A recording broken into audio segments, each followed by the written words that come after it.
ஒரு சாதாரண பொண்ணு மாதிரி நான் என்னைக்கும் என்னோட புருஷன் இப்படி இருக்கணும் அப்படி இருக்கணும்னு கனவு கண்டதில்ல.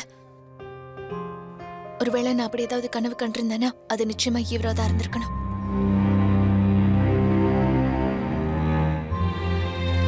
காதல்னா என்னன்னு நான் அவர்கிட்ட தான் தெரிஞ்சுக்கிட்டேன். தம்பி அண்ணா துடிக்கிற கொஞ்சம் பாத்திரம் எடுத்து வைப்போம். எங்களோட இந்த நெருக்கமான உறவை இணைக்காம பாதியிலே போயிடுச்சு.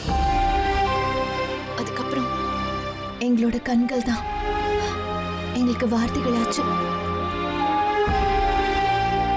அதுக்கப்புறம் எங்க கண்களால பார்க்காம இருக்க முடியாது. வாயால சொல்லாமலே செய்கைகளாலே எங்களால் எல்லாத்தையும் புரிஞ்சுக்க முடியும். ஒரு ஸ்வீட் பாக்ஸ்ல வச்சு எனக்கு அவர் கிஃப்ட் கொடுத்தாரு.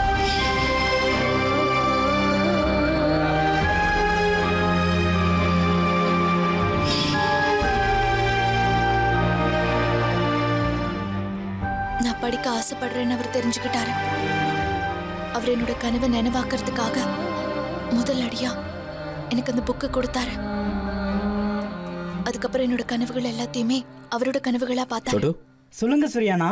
நான் போய் இந்த ஸ்வீட்ஸ் எல்லாம் கொடுத்துட்டு வந்துடுறேன். அதுக்கப்புறம் நான் என்ன நினைச்சாலும் அவர் இதை புரிஞ்சுக்குவாரு. அதுக்கப்புறம் ஒவ்வொரு நொடியும் அவர் என்ன நெருங்கிக்கிட்டே இருந்தாரு. அவர் என் பக்கத்துல இருந்தா இந்த உலகமே என் பக்கத்துல இருக்கிற மாதிரி இருக்கும். இந்த விஷயத்த நான் அவர்கிட்ட பல தடவை சொல்ல முயற்சி பண்ணிருக்கேன். ஆனா ஏதோ ஒரு தயக்கம் என்ன அவர்கிட்ட சொல்ல விடல.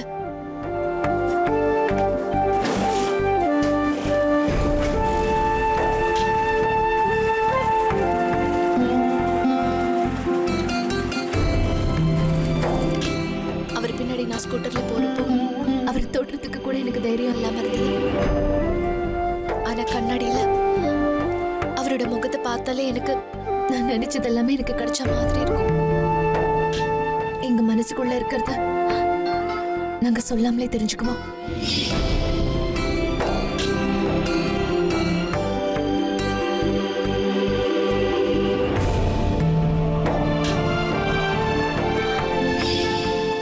நான் இப்பவும் அவரோட ஸ்கூட்டரை பார்த்தா எனக்கு அவரோட ஞாபகம் தான் வரும். மனசு தடுமாற ஆரம்பிச்சிடும். இப்ப எனக்கு இருக்கிற ஆசை எல்லாம் நாங்க மறுபடியும் ஒன்னா சேர்ந்து அந்த கண்ணாடியை நாங்க பார்க்கணும்.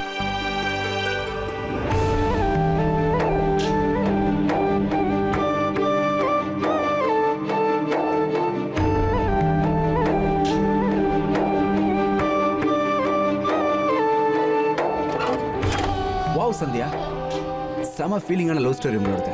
நீங்க சொல்றத கேட்க கேட்க என்ன அறியாம நானே அந்த ஸ்டோரிக்குள்ள டிராவல் பண்றேன். உங்களோடது ரொம்ப அழகான காதல்.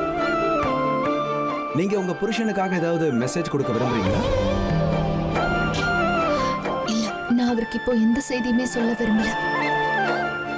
ஆனா ஒண்ணு மட்டும் சொல்ல விரும்புறேன். நாங்க நதிகளோட 2 கரைகள். நம்ம நதியோட 2 கரைகள் மாதிரி. அது தூரத்துல இருந்து பார்க்கும்போது சேர்ந்தே இருக்கிற மாதிரி தெரியும். ஆனா பக்கத்துல போய் பார்த்தா அப்படி தெரியாது. ஆனா நம்ம 2 பேருக்கும் நடுவுல பாஞ்சுக்கிட்டு இருக்கிற அந்த நதியால தான் நம்மளோட உறவே இணைஞ்சுக்கிட்டு இருக்கு. எனக்கு நம்பிக்கை இருக்கு அந்த நதி தான் நம்ம 2 பேரையும் மறுபடியும் ஒண்ணு சேர்க்க போகுது. ஆனா உண்மை என்னன்னா, அந்த 2 கரையையும் நம்ம 2 பேரும் யோசிக்கிற விஷயம் நிச்சயமா ஒண்ணு சேர விடாது.